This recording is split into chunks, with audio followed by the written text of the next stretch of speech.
அந்தி மாலையிலும் உண்ட ஞாபகமே. அம்மம்மா, முதல் பார்வையிலே சொன்ன வார்த்தையெல்லாம் ஒரு காவியமே.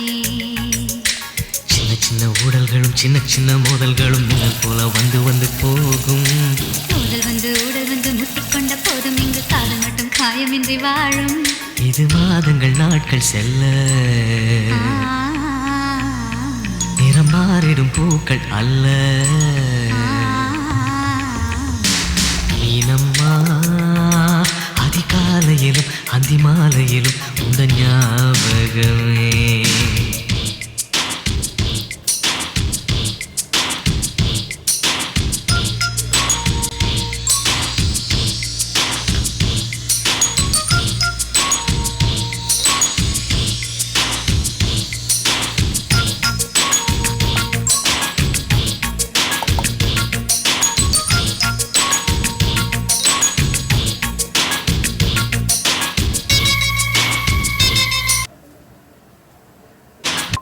மழை உன்னை நினைத்தால் இங்கு எனக்கல்லவா குளிர் காய்ச்சல் வரும்.